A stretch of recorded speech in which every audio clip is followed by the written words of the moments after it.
Palworld just dropped a massive update. Not only does this come with the first raid boss, but they actually added in dozens of items and quality of life fixes into the game that were desperately needed. There is a ton of quality of life items that have been added, like recovery meds that will allow you to finally heal. They've added in stat boosting items, the power fruit and the stout fruit, which will boost your pals' stats when used on them. So we can really start to get into some min-maxing. I'll have a link to either their post on Twitter or the patch notes themselves. Funnily enough, none of that is what I'm here to talk about, because I think that the most important update that came from this is the cheat prevention update. They say they fixed a vulnerability that allowed Steam account spoofing, as well as they've fixed 7 other critical vulnerabilities. When I saw this, my interest was piqued, so I went and jumped on the game, and there's a little bit more to it than that. Not only did they add in cheat prevention, but they seem to have reworked how the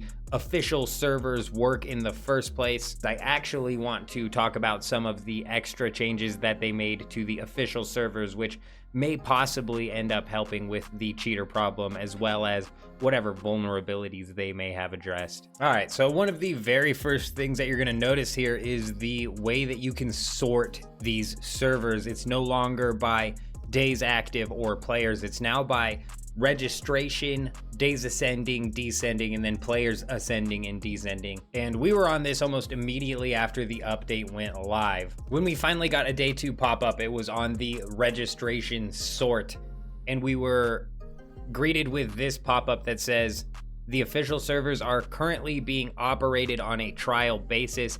The next scheduled wipe is 5:30 at 8 o'clock PDT. But this is interesting. They're actually finally giving us a time and date in which these servers are planning on being wiped. Another thing I want to point out is we ended up getting booted, and when we did, we got to see the full server list. And you can see here that there is no longer hundreds of servers per region. It looks like they're really trying to dial back the servers to 10, it looks like, per region. This will be interesting to see, because if the game picks back up in popularity because of the official servers now being cheater free, they may possibly need to open up some more servers. Speaking of cheater free, actually I am surprised. This is the longest time that we were able to spend playing the game without running into and being essentially deleted by a cheater. Played for a good 2 hours here, and I even built up a pretty massive base to try and stick out. You know, once you start to stick out is when these cheaters really start to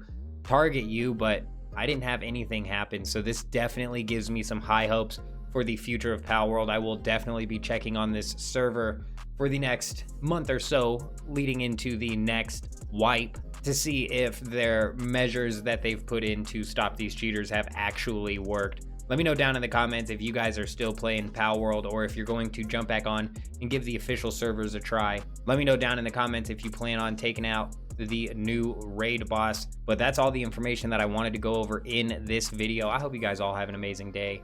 I'm out.